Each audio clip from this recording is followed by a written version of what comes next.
Daisy A. Pascua, 64 years old. At present, I'm teaching in Parang Elementary School with the subjects Filipino, Edukasyon sa Pagpapakatao, MAPE Health, and English. Okay, ma'am. Thank you. I'm for almost 33 years now. Thank you. Well, anyway, I have some questions for you, ma'am, regarding on your life as a teacher. So, for you, ma'am, what is an ideal teacher? Well, an ideal teacher is had a deeply she or he deeply cares about her learners. She or he imparts knowledge to her students. She or she is a good example too on being physically, mentally, socially, emotionally aspects. She can be an agent of change. She always understands her or his students and helps them learn effectively. She can take the role as a second parent as well. Thank you, ma'am. So, what is your teaching philosophy? My teaching philosophy is to encourage and train students to discover their potentialities, develop their talents and skills. I include discussions during my class and try to build cooperation among them so they can exchange their own ideas, opinions, and understand applies the different activities. I make sure that on the teaching proper, I introduce them different varied activities, techniques in teaching so they can learn effectively. Values integration is also included in the lesson. I believe that every learner has the chance to achieve what they should be. Hardworking, perseverance are some of the qualities that a student should possess for them to become a successful one someday. Thank you, ma'am. So, Teacher Daisy, what do you feel are the biggest challenges facing today's education system? Yes, that is a big question.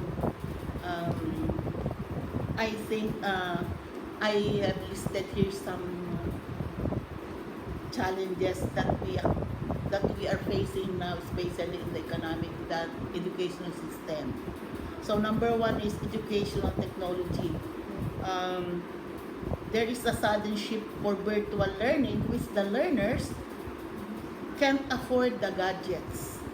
Some of them cannot afford to buy just to cope up with this technology. And one thing is that the poor internet connectivity. That's one problem. The second is deficit in government funding for schools due to rising population. So you see, every year we have the a thick population or enrollees of the pupils, even in elementary or in the high school. The problem is the classrooms, so crowded. That is sometimes it is not conducive to the classroom situation because, you know, the classroom is not available. Okay, then we have the teacher shortage and qualified teachers, especially in the remote areas or in the rural areas.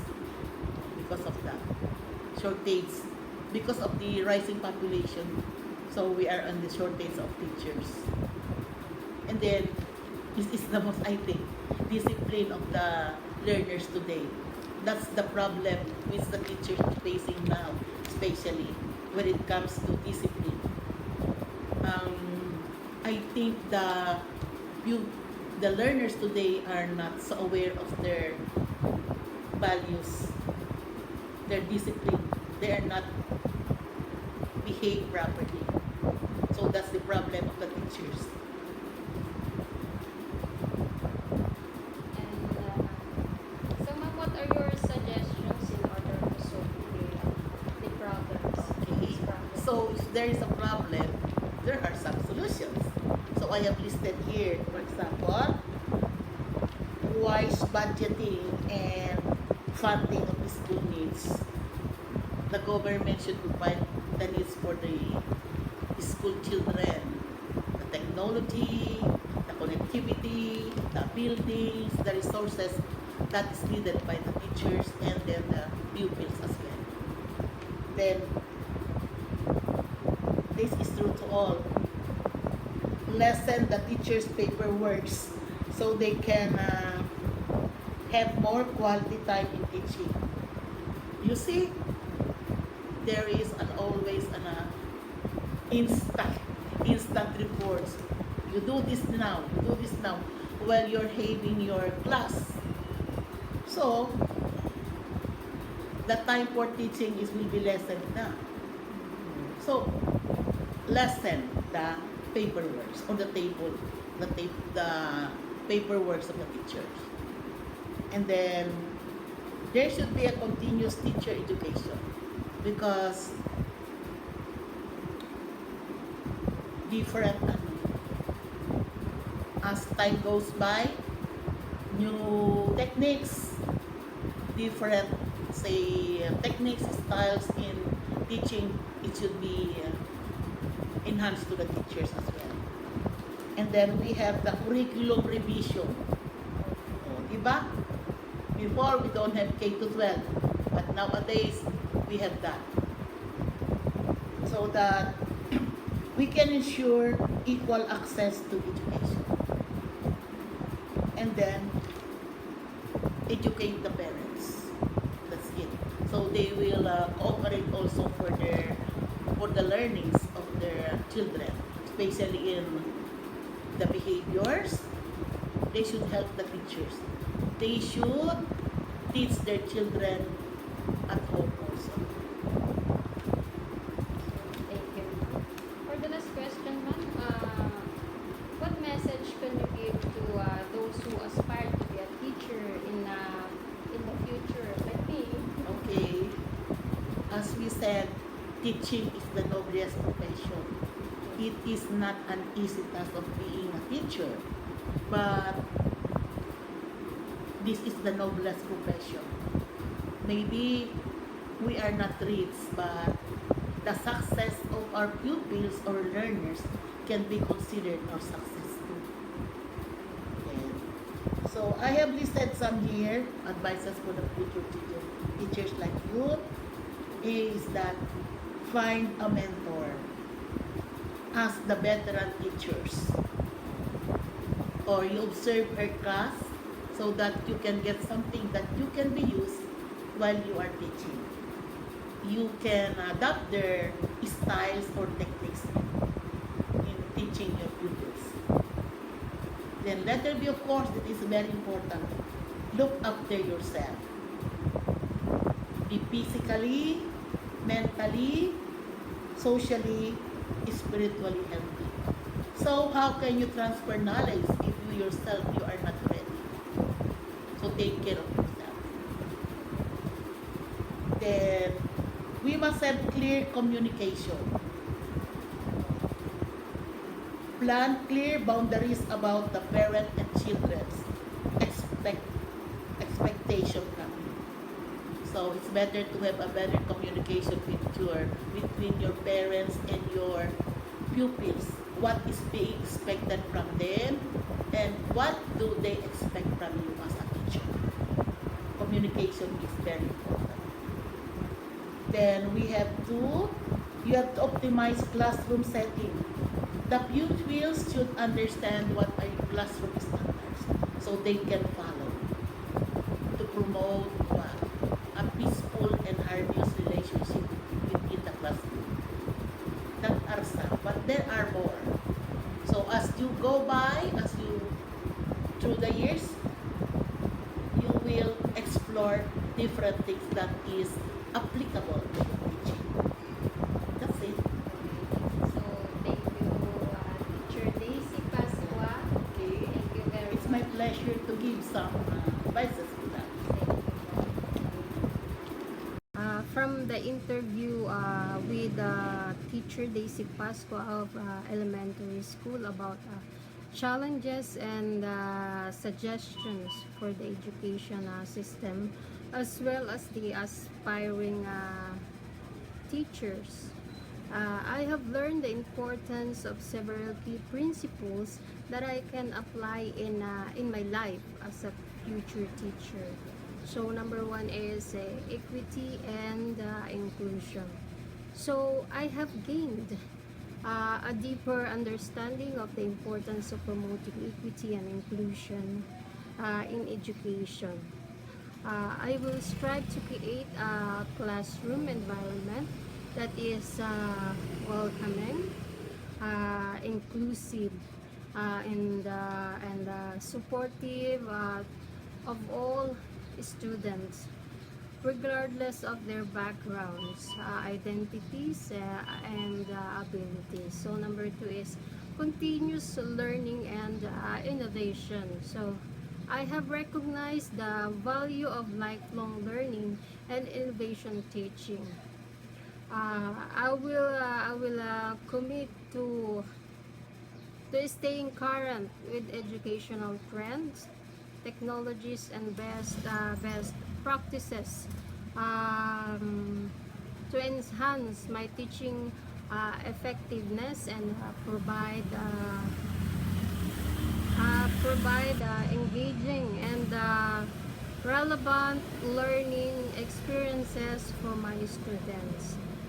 Number three is empathy and support. So I have been reminded of significance of empathy, patience, and support in teaching. I will prioritize building strong relationships with my students, colleges, and community. Showing compassion and understanding to create positive and nurturing learning environment. So number four, the advocacy and collaboration. So I have understood the importance of advocating for resources, funding, and policies that support quality education for all students. And I will actively collaborate with the stakeholders, seek support from mentors and colleges, and advocate for positive change in education system. So number five is inspiration and motivation. So I have been inspired to motivate and inspire my students to reach their full potential. I will strive to be a positive role model, encouraging curiosity, so critical thinking, and love of learning in my students, and fostering growth mindset that empowers them to succeed. It is the most important. So number six is resilience and adaptability. So I have learned the significance of resilience and adaptability in teaching. I will approach challenges with positive attitude, stay resilient in face of obstacles, and adapt my teaching strategies to meet the diverse needs and learning styles of my students. So by applying these principles in my future teaching practice, I am to create a supportive, engaging, and inclusive learning environment that empowers students to thrive academically, socially, and emotionally. I will continue to learn, grow, and evolve as an educator, making a positive impact on the lives of my students, and contributing to the advancement of education as a whole.